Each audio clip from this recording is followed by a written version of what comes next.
Yo, welcome back to another episode of Timmy Mon Duelings. In this video, we're going to have a discussion video and talk about what I think is wrong with Duelings and what Konami can do to stop the bleeding of Duelings. I think most of the players are aware of all of the negative things that are happening in Duelings, and you know, we love the game so much and we just want to see it fixed, and we want to see the community thrive and see more and more players.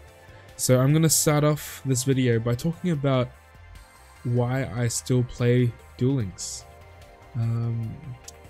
As you guys, most of you guys are probably aware that Top Pup, second place Worlds last year, has quit Duelings, and he's one of my best friends that I've made from Duelings, and it was really sad to see him decide to quit. But the reason that I continue to play is for the community. I play in one of these community tournaments called Team Wars, which is a 5v5 event where each player has 2 decks, and you have to keep playing until you eliminate all of your opponent's decks. And it's something that I find really fun. It's much more fun than playing by yourself on the ladder. It requires different strategies. It requires a lot of, like, it requires all your team members to participate, to play well, and to, yeah, it's just an overall fun experience. So without Team Wars, I probably would be playing a lot less Yu-Gi-Oh on Duelings. The second is my Duelings team. I have a team of, I think, 11 players, and they're known as Bricks and Potatoes, and we have a Discord in the comment section, not in the comment section, in the information section down below. Feel free to join our Discord and talk to us. We love the community and we'd love to have you there. So with, you know, these people are people that I see every day, that I talk to every day about the game, about random stuff, about what shows they're watching, about what they're doing in life. And you know, these guys, I would consider them like my family. They're people that I talk to more than my family at the moment, and without them this game would be ridiculously boring. And yeah, we have all our memes, and yeah, they're definitely a huge reason why I'm still playing. And the last reason is all of you guys, YouTube. You know, it excites me to make new videos. It stresses me out sometimes because you guys hate all of the decks that I love, like Cancer. But you know, it's an opportunity that I would have never had if I didn't play Duelings. And you guys, most of you guys are really nice to me and very kind and supportive. And you know, I love to be here and talk to you guys and interact with you guys. So definitely, you guys will make this game a lot more interesting for me, and without you guys, I probably would also be playing a lot less Duelings. So let's get straight into the problems with Duelings. I'm gonna start off by talking about a player that qualified for the World Championships last year, and this guy, his name is Creative Timothy, and people always think I'm Creative Timothy. I'm not, but Creative Timothy was a player that qualified last year for the World Championships, but he was caught using third-party programs, some hacks or some cheats. This guy, he used the same username for his for the forum or whatever where he got his cheats from. Consequently, he was reported, and eventually he got banned. And actually, Konami was very lucky to have even caught him, and it's more of the community backlash that Konami felt the obligation to remove him, rather than them doing it preemptively. So actually, if Creative Timothy was a little bit more, I don't know, discreet, or use a different username, or I don't know, he probably would have been able to go to the World Championships last year. So yeah, because of that, since then there have been more and more people using third-party programs that allow you to see the top card or your opponent's hand and set cards, and this is really bad for the game. It ruins the integrity of the game, and it's just not fair, and it's not fun. You know, I play this game for fun, despite what some people think. You know, that if you didn't enjoy this game, I don't think you could still play it in the current state. Now, and you'll be surprised how easy it is to access these third-party APKs that allow you to cheat, and Konami has not been doing anything about it. They release a lot of warnings, but they never do any. They never punish punish anyone for these third-party programs. And one of the main reasons I wanted to do this video was because of a Reddit post that was up maybe a week ago, and I'm gonna leave that Reddit post in the comment in the description down below.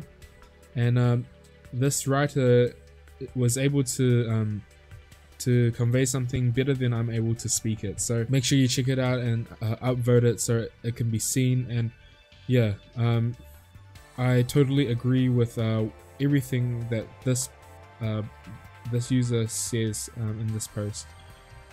Not only are there PvP cheats that can see your opponent's cards, there's also PvE cheats that allow you to auto duel all the time, or the standard duelists or people at the gate or whatever, and you also get 100% win rate, and it helps you to level up your characters really fast.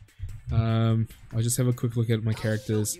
Most of my characters are level 40. That was the last cap, and yeah, as you can see, the only ones that are level 45 I think is like Mai, because she you have to get her to 45 to get this competitive Amazon Queen card. And even like if I go to GX, even my GX characters, some are not even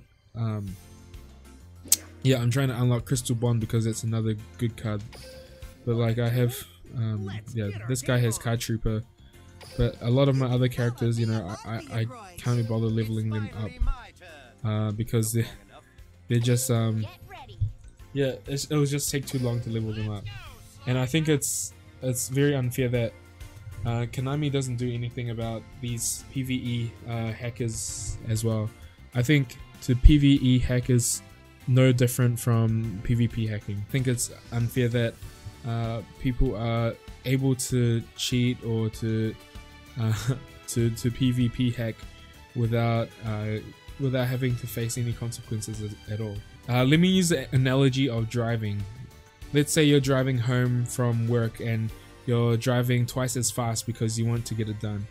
If you don't get caught, okay, yeah, fine, you'll save a lot of time. But if you do get caught, you'll get punished, right? And that's the same thing here. You know, people are saving a lot of time doing this PvP hack, but they're not being punished for it. So it seems as if there's no consequence to using these PvE hacks. And if Konami doesn't do anything about it, it ruins the integrity. There'll be no reason to, in my analogy, there'll be no reason to drive the normal speed limit. You'll just drive as fast as you could because it's fine. You're not gonna get in trouble for it. And it's the same thing in this. Yeah, I feel like Konami should do something about the PvE, not only the PvP but also the PvE cheats. And the last cheating in this game is talking about the APK. The vendors.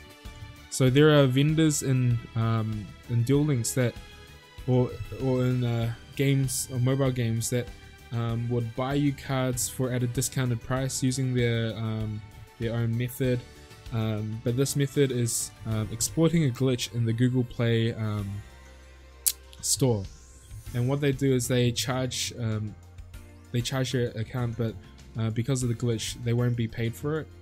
They won't have to pay for it, and in this way, they're able to get you cards for pretty much for free, but they'll charge you a half price or whatever. Konami still gets paid for this, but the Google loses out. And I think this is something that needs to be dealt with, because it devalues all of the time and all of the effort that we put into our own accounts, all of the money that we put into our own accounts. It really devalues the whole process of even playing this game. And yeah, you've probably seen people with like prismatic everything on their account. These are people that really exploit the glitch. They buy the box a million times until they've got everything that they want in prismatic. And yeah, it's quite unfair that some people have access to free cards or very cheap cards while others don't. This is something that requires almost a permanent ban because they've obtained the cards illegally. But this is a good transition to the next section that I want to talk about. It's about cards and accessibility. Well, cards are getting more and more powerful set after set, and because of this power creep, you're forced to buy all of the new cards as well. And not only that, the sets are coming out too soon, so by the time you buy one set, you have to buy the next set, and there's a lot of pressure to get all of the latest cards. And there's also, it requires a lot of grinding to get these exclusive cards as well. The reason that people go to these PvE cheats and the vendors is because it's impossible to play this game competitively without spending a lot of time and money. And it's or not just a lot of money, or a lot of money if you want to buy vagrants to level up all your characters as well. You know, cards, they're too expensive to attain, and the frequency that they come out in is detrimental to the player base. The money pressure is too much for a lot of these players. Cards are too expensive to obtain, and the frequency that these cards come out in is detrimental to the player base. If the sets keep coming out twice a month, so frequently, people are going to eventually have too much stress from this, from the money problem, and eventually the game will end up dead. Players will end up leaving, and yeah. In other games, it's possible and it's easy to play the game progressively and unlock the cards naturally. But in this game, it's impossible to do that because of the frequency of the sets. So by the time you save up enough gems to buy a set 3 times, a new set's going to be released, and you're going to have to get these new cards. What I really want to see is a slower frequency of boxes being released, and in these boxes to have cards that support the older cards that I've spent money on already. All of these old cards that have been power crept, what about having some cards that support these older cards and make me feel like the money that I spent in this game wasn't wasted. Now I'll transition to the last section that I want to talk about. It's about the competitive aspect of Duel Links. And you know, last year I suggested to the developers that we should have another game mode that rewards the good players. So in Hearthstone they have something like Arena, where you draft and you choose your cards, and you have to be good at draft, and you also have to be good at the game to achieve 12 wins. In Clash Royale, it's a different game, but they also have a mode where you can submit a deck and you play 12. You play until you lose 3 times or you win 12 times, and you get a reward based on that. And this is the same mode that I suggested to Konami, the developers of Duel Links, and they assured me that there would be more competitive modes coming out soon, but it's been almost a year since then, and nothing has been done. And other games such as Magic already have this mode called Quick Constructed, where they're able to do this already. They put you enter in a amount of gems, and then you get a certain number of cards and gems or gold, back. And that game isn't even released yet, and they've already implemented much better game modes than we have in Duelings. Also, their card pool isn't released every month.